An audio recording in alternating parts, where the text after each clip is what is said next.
16 अप्रैल को बाबा साहब अम्बेडकर जयंती के अवसर पर क्रिकेट टूर्नामेंट का आयोजन किया गया, जिसमें मंच पर एक दादाजी ने बाबा साहेब अम्बेडकर जी के बारे में 2 शब्द बोलकर ग्राउंड में आए क्रांतिकारियों और सभी युवाओं का दिल खुश कर दिया। दादाजी के इस भाषण को सुनकर आप भी दादाजी के फैन हो जाएंगे। देश को चलाने के लिए डॉक्टर भीमराव जी अम्बेडकर की अध्यक्षता में भारत के संविधान को रचा गया है। हुकूमत किसी की भी रहे, सरकार किसी की भी रहे, देश संविधान के ऊपर चलेगा।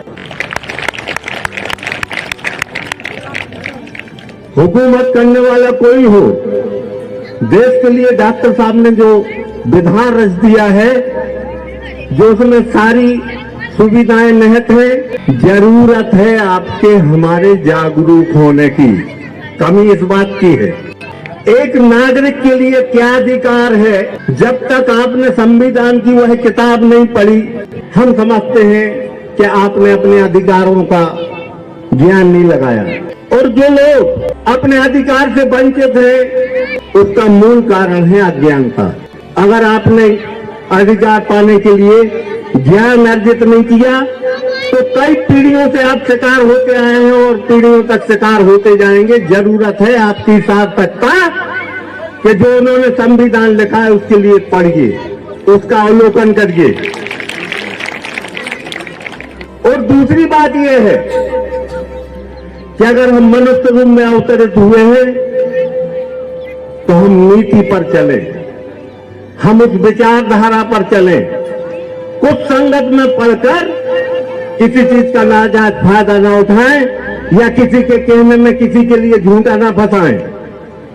आखिरी, जब तक आपके शरीर में आपके खून का आखिरी कतरा है, आखिरी लम्हा है, तब तक आप लड़ाई लड़ें, लेकिन नीतिपूर्वक लड़ाई लड़ें। जो लड़ाई नीतिपूर्वक लड़ी जाएगी वो कभी फेल नहीं होगी। और आदमी कितना ही बलशाली क्यों ना हो, वह अनीति का साथ लेगा, कभी ना कभी उसका अंत हो जाएगा और दुर्दांत अंत होगा। हमारे बीच में और भी सम्मानीय जन है, हम तो आपके स्थानीय हैं।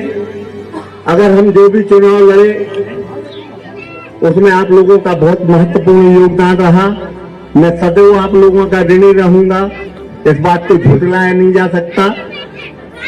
लेकिन हमारा कहने का मतलब ये है कि कभी कभी देखने में आता है तो दुख होता है। आप लोगों को अपने चरित्र का निर्माण करना पड़ेगा। आपको शराब और मदिरा से दूर रहना पड़ेगा।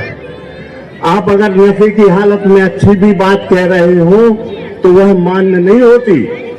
इसलिए अपने चरित्र का आपके लिए निर्माण करना पड़ेगा। आपने अगर बाबा साहब से कोई नसीहत ली है, आप उनकी जीवनी पढ़ के देखो, उन्होंने कितना संघर्ष किया, लेकिन वो अच्छी नीति पर चले। और उनके लिए ऐसा नहीं है, असहयोग भी रहा और सहयोग भी रहा। अगर वो विदेश की पढ़ाई पढ़ने के लिए गए हैं तो राजा साहब ने उनके लिए पैसों का इंतजाम किया। और आज उन्होंने जो देश के ऊपर एक संविधान रच के इस देश के ऊपर उद्धार किया।